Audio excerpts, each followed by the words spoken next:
ની તો બગદાણાની બબાલ મામલે ગાંધીનગરમાં મળી હતી બેઠક। કોળી સમાજના આગેવાનોની સીએમ સાથે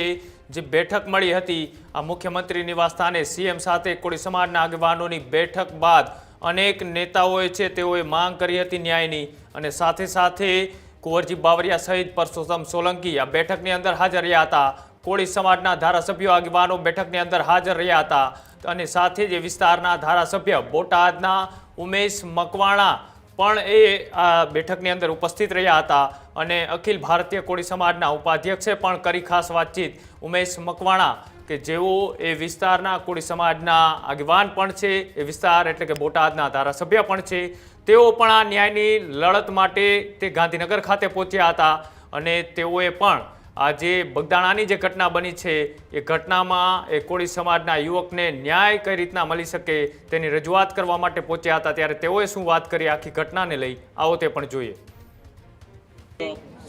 બગદાણામાં થયેલ કોળી સમાજના જે બગદાણાના જે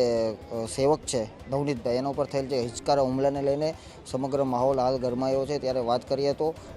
કોળી સમાજના તમામ ધારાસભ્યો, સાંસદો સહિતના ગુજરાતના તમામ જિલ્લામાંથી પધારેલા આગેવાનો સાથે આજે મુખ્યમંત્રીના નિવાસસ્થાને એક બેઠકનું આયોજન કર્યું હતું, જેની અંદર કોળી સમાજના જે બોટાદથી છૂટાઈને આવેલા ધારાસભ્ય ઉમેશભાઈ આપણી સાથે છે, એમની સાથે સીધી વાત કરીશું। ઉમેશભાઈ, આજે આપ પણ તમામ ધારાસભ્યો સાથે મુખ્યમંત્રીના નિવાસસ્થાને બેઠક કરી છે, અને સમગ્ર બેઠકમાં શું પ્રકારની વાત થઈ, શું કહેશો? આજે માનનીય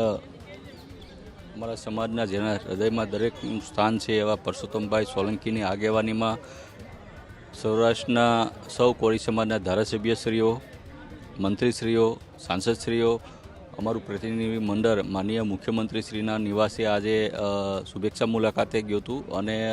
માનનીય મુખ્યમંત્રીશ્રી પાસે અમે જે અમારા અલગ અલગ જિલ્લાઓમાં કોળી સમાજ ઉપર જે અત્યાચારો થાય છે, જીવલેણ અમારા આગેવાનો ઉપર હુમલાઓ થાય છે, જેમ કે મહુવામાં તમે તાજેતરમાં જ જોયું છે કે અમારા એક કોળી સમાજના આગેવાનો ઉપર, નીતિનભાઈ ઉપર એક જીવલેણ હુમલો કરવામાં આવ્યો હતો। તો આવી જે કાંઈ સામાજિક અમારી જે રજૂઆત હતી તે રજૂઆત માનનીય પરસોત્તમભાઈએ મુખ્યમંત્રીશ્રીને એને ધ્યાન દોરવામાં આવ્યું છે, અને આવી ફરી વખત કોઈ જિલ્લામાં ગુજરાતમાં કોઈ કોળી સમાજના આગેવાનો ઉપર કે કોઈ કોળી સમાજના વ્યક્તિ ઉપર ફરી વખત આવા કોઈ હુમલાઓ ન કરવામાં આવે અસામાજિક તત્વો દ્વારા, અને કડક કાર્યવાહી કરવામાં